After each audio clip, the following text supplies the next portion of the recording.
Hello, greetings everyone. I'm here introducing Danilo, our keynote for this session. Danilo, I think you could switch on your camera if you, okay. So I think we are ready for our session, for the questions and answer session. I think everything is fine. Maybe Martin or someone else from the backstage could help us.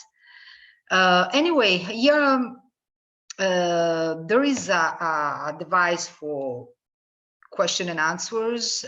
People are joining us. Danilo, thanks for your inspiring talk. I feel very much disquieted by your talk because a lot of things are very important, and you touch the basis of a lot of things. So while people are connecting and are ready for writing the questions, I will take profit of my role of chair, let us say, and I will ask you a couple of questions, and then people will join, and I will continue with the question from the other. So first of all, just a short reminder for people that are connecting, please write your questions into the question and answer place there. So people are just writing. But before, I have a question for you, Danilo, and the question is about what has been talked, what you talked about in the very last part of your talk. I mean, the intercultural untranslatability. And I think this is one of the main points, or among the others, that I would like to discuss with you. Because I had the feeling there is, as you nicely show about the notion of land, that there are a lot of differences in the way in which we understand things and the set of meanings we use to refer to explain things around us. So in this COVID era, in this pandemic moment, I was wondering how indigenous people, especially the people you are in contact with, how they consider the so-called well-being, what they call the tekopora, is the same as we meant well-being. What does it mean, for instance, also stay home? What does it mean home for them? So we are referring to the same set of meaning or not? Would you please elaborate a little on this? Well, it's a very, very complex question. I would like to say thank you for you, Pina, now online connected. Thank you.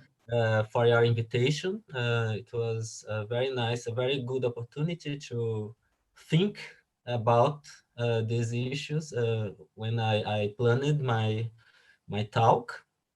Well, the issue of untranslatability is being thought here in Brazil by some anthropologists and also people in linguistic studies as something similar to translating a poetry, you know. It's impossible to translate it literally using kind like something like word-to-word translation. Um, like it's not possible to put the poetry in Google and tell Google to translate it, because the meaning will not be translated. You know, you can translate the words, but the meaning is not captured in this sort of literal translation. So I don't know how you have also in Italy a sort a speech that it's in Portuguese is tradutor traidor. You know, that's when you translate, you make mistakes. You somehow deviate the original meaning. And that's an issue. That's the issue we are talking about. And we note that even if we use the same word. For instance, we always speak Portuguese. Sometimes the Guarani, they have their own language, but they also know Portuguese. And they talk with other people in Brazilian society in Portuguese. But when they use, or they talk with us from the university in Portuguese, but when they use words like land or uh, well-being, for instance, they are referring to different things. If we ask our students the meaning of these words, and if we ask a Guarani teenager the meaning of these words, they probably will talk about different things. They don't refer to the same things. So present in my presentation, I discussed this notion of tecoporã. That's what we approximate with this idea of well-being, but it's not similar to what in the capitalistic society, what the capitalistic society think well-being is. For them, it's more related with the reciprocity in relation with the other beings in the environment that they don't they are not only concerned with human beings, but all kind of beings they find in the environment. So is this to keep the sort of balance in this coexistence with the others. That's the meaning of well-being, as far as I understand, because I'm still learning. Every day I go to a community, I learn a lot of things about this. Yes. Well, there is already a question for you in the section. Here it comes, and I will read for you.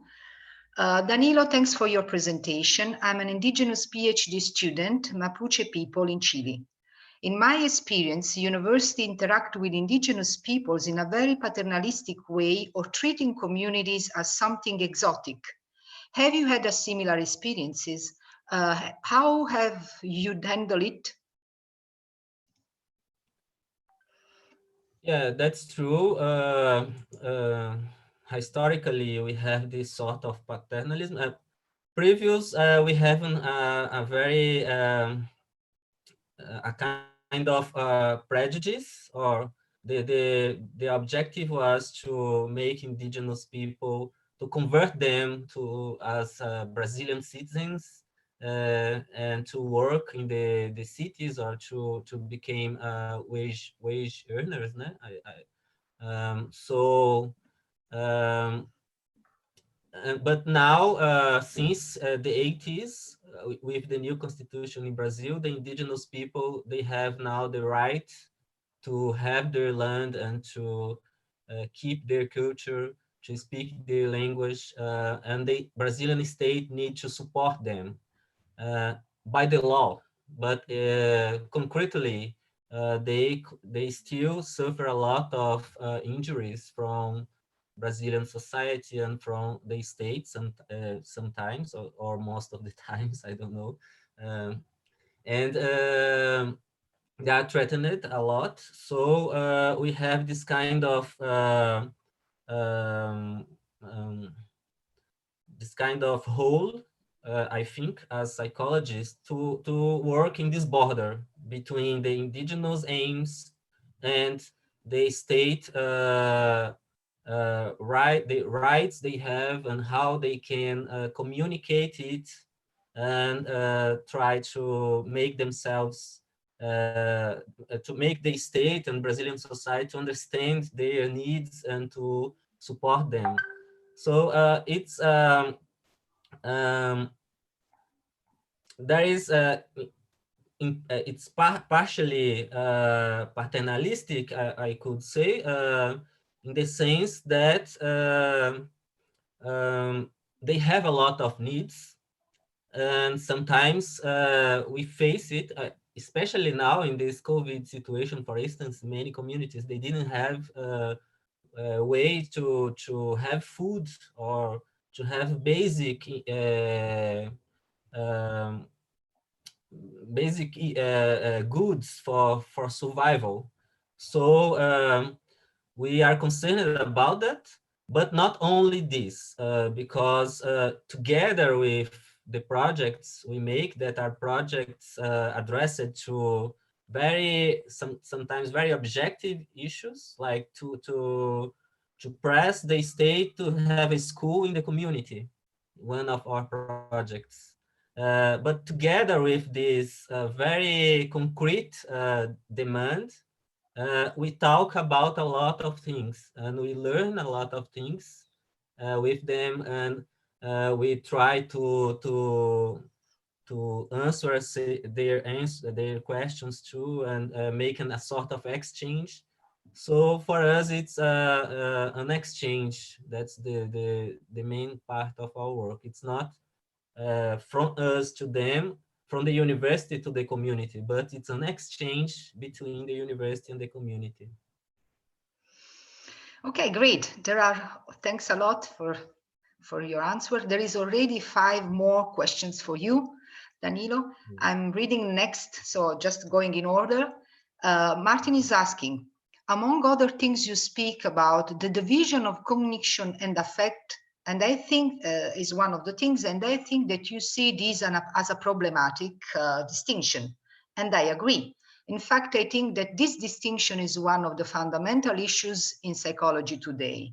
You mentioned semiotics as an option, for example. Can you try to speak a little bit more about how we should think about cognition and affection? That is how we should rethink this division? Well, I think that um, maybe it's important to understand them as sort of poles, as a extreme of a gradient, you know. But our actions are always in the middle, always connecting affect and cognition. I think the dialectical or dialogical approaches are very important to see how these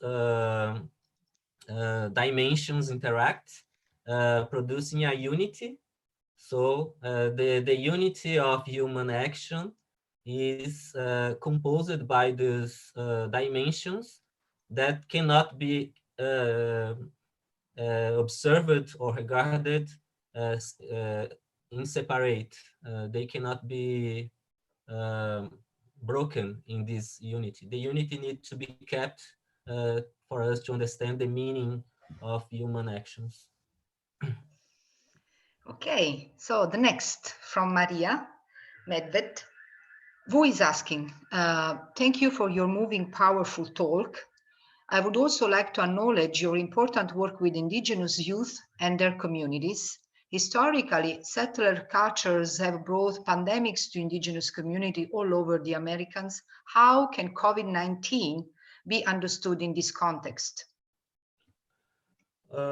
Yes, we are used to these pandemics since the invasion from 500 years ago, a succession of crises. So that's why I decided to talk about this history, because and not only focus on COVID-19, because it's we could say it's one more pandemic situation we face.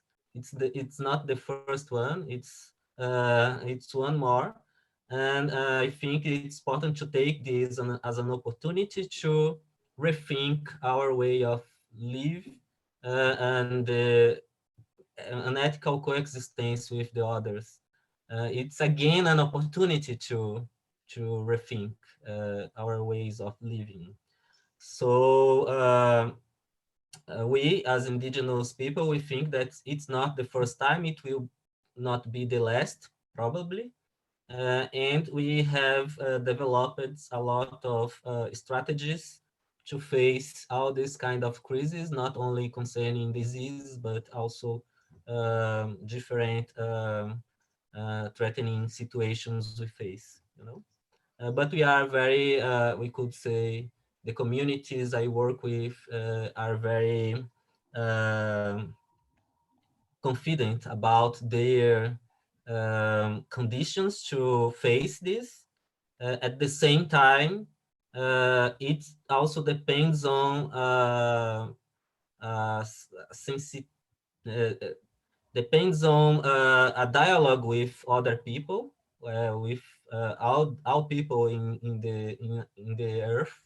All people need to think about it, and also I think it's important to understand a different conception of living life and death also. So the meaning of living and the meaning of death is different. So we can face this through our meanings and our rituals and our understandings about the meaning of life, the path of life, etc. Very true. So another one from Gordana, who is saying, thank you very much, Danilo, for your engaged presentation. Thank you for sharing insights into your wonderful project. What will be possibilities for further elaboration on joint knowledge production? I think at the core is a more general issue or relation with the other. Modernity, in the Western sense, has been a project of the universalization of a very particular historically constituted experiences, and this necessarily means repression of differences. On the other hand, postmodernity discredited the universal. Could we build a new path relying on your experiences? I think that it's important to keep and the indigenous people they talk about universals, but the universal is located in an ethical and reciprocal relation with the others. So what's universal is that we live in the same land, that's all the planet, for instance, and we need to balance our relations in order to produce diversity and to produce more interesting coexistence, you know. So what's universal is an ethical reflection about how to coexist with the others without eliminating the other. And I think this kind of reflection is also present in Western tradition, in philosophical reflections about ethics, all these traditions, all these reflections, but in a joint engagement concerning the cultivation of diversity and not the concentration or accumulation or elimination of the diversity to follow only one strict path of understanding or of living. Well, I'm going through the questions. There are some. And now I think the next one is in line what we are discussing right now. It comes from Nicholas, who is asking, thank you for your truly important and wonderfully creative talk, Danilo. You mentioned that Tekopora requires establishing mutual commitments with human and non-human forces, for instance, by sharing meaning via embodied participation in rights and myths. But how do we more concretely share meaning not only with other human beings, but all those others, non-human forces? And what can the role of psychologists be in this context? A mediator between human sociocultural reality as well as human and non-human forces, or a shaman, perhaps a diplomat? Yes, I think that psychology could contribute in this in this diplomacy that the shamans are proposing. And the shamans, they have the knowledge about how to mediate these human and non-human forces. So I think we have a lot to learn with them. Um, Unfortunately, I didn't. I think we don't have a strong understanding about all these processes because the shamans were never invited to contribute with science in the university. So this project I'm working on concerns the possibility of inclusion of indigenous people in the university, not only to learn all the knowledge the universities have produced, but also to collaborate with all this reflection they make in their communities. So we find in the communities a lot of knowledge that the university didn't know most. So, but yes, I think that psychologists could at this time make this or contribute to this diplomacy between the knowledge the community produce and the knowledge the university produce in order to exchange this knowledge and collaborate in this knowledge, in this process of knowledge construction. Well, just keep on this topic of identity or recognition of some kind of identity. There is Xiomara, I hope I can pronounce correctly, who is asking, how do you as indigenous scholars situate yourself within the Western university? It's a very good question. I I'm an indigenous person, but I abroad out of the indigenous community. My family always reminded our indigenous origins. My grandmother talked about that, my father, and so on. But only when I was at the university, I could actually visit the community and talk with my relatives in the communities because we were in the urban context, distant from them because of historical issues in Brazil. And we had a dictatorship, and we have, until the 90s, my people were facing very violent conflicts in that region. So it was very hard to to coexist or to live or to share experiences with them. uh, and and a lot of prejudices and discrimination and and so on. So, but now after I became a psychologist, I had the opportunity to go back to my community and now start developing this kind of projects. So I think the oppositions are not so strict, you know. Uh, Indigenous can be in everywhere in the world, and we as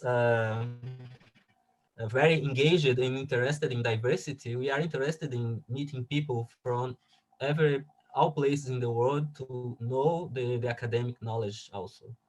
So we are not talking about a sort of purification or an idea of the pure Indian and the pure non-Indian. We think that to be together and to share experience and to share knowledge and to construct knowledge together is the better way. I agree. So there is a couple of questions more so far. Maria Oliveira, I think is Maria Claudia, I don't know, but thank you, Danilo, for your interesting presentation. I was wondering on issue on translability concerning different groups who lives within one another context, as with urbanizing indigenous groups do. How to keep these rigid semiotic boundaries when you share both worldviews since birth? For instance, translability beyond language. Mm, Did you got it? Did you get the? I think the question is yeah, about I think when. yeah, yeah, I was reading the question Okay. because I have it here, but trying to understand.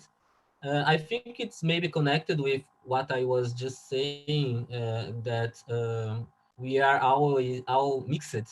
Uh, uh, Even indigenous people here in Brazil have now more than 300 different ethnic groups. Uh, they, when the invasion happened, we had around 1,000 different ethnic groups, an estimative. And when the invasion happened, we have a lot of documents, and the indigenous peoples today say that they were very interested in the interaction, in exchanging ideas and learn with the Europeans. But the issue is that the Europeans were not interested in exchange. They were interested in controlling the groups and taking stealing the land and the natural resources. So we continue saying that, okay, it happened, we know that, but we are insisting that it's possible to coexist, to dialogue, to exchange. So when we in the urban context are producing this exchange, and in the communities, we are also, uh, for instance, opening the communities. Our students go to the communities. The communities are always open to people that are interested in exchange. So this strict border for us, it doesn't exist. Guarani people, they have a word that's Uvirupa, that means a land without borders, because all the planet is a place for coexistence, and all beings should be able to live. Uh, we have all the planet to live. We are not in a strict border, closed in a strict border, but we are always moving through different places, meeting different people, and that's why our societies are not fixed societies in a territory. We are nomadic societies, and all people meet each other in these paths uh, through the land. Very true. Jan says all of us are indigenous somehow. Uh, so there is a nice I think it's the final one because we are almost reaching the end of our space. There is another question in Portuguese, and I think it's fantastic. Thank you very much, Rosanne Marques, who is asking. I will try to translate in English while you can read in Portuguese directly for the audience. So Danilo, thank you very much for your presentation. How we can, as a society, think in action that prompt the feeling to be together, to coexistence, and also the committed with the other, and this diplomacy needed for a new way to be together in a way that this new way to live together will be established. Mhm. I think, and also connected with what you said about Jan, when he says that all of us are indigenous. I agree, psychology is indigenous because but only when we are aware about our origins, when we are aware about our place in the land. Because if we suppose that our knowledge is universal, or it's floating in the air, uh, we are distancing ourselves from our indigenous origin.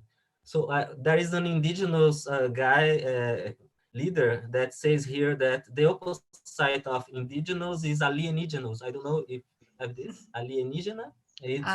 It's an alien. It's someone Alienígena, something like. from outside the planet. Indigenous is the meaning is I'm from the land. Mhm. I belong to this land.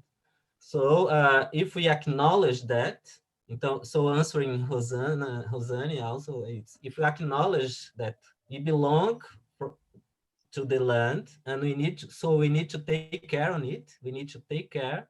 Then we are acknowledging our indigenous origins, and from our difference we relate with the other. and not trying to colonize the other or to make the other to be like me, but it's to acknowledge the difference. The indigenous, they have in the communities, they have very sophisticated strategies to create this feeling when they upbring children and so on. So thank you very much, Danilo. I would just remind to all of you that we can continuing the discussion on Slack platform. There is a space for continuing questions and answer with Danilo. So thanks a lot. I'm very grateful to you for being here to participate in this virtual conference. And I hope to see you soon. De Thank cara. you, So Pina, and in thank real, you for all the questions. Yeah, yeah. everyone So that thank you, and see you next time. Bye. see you.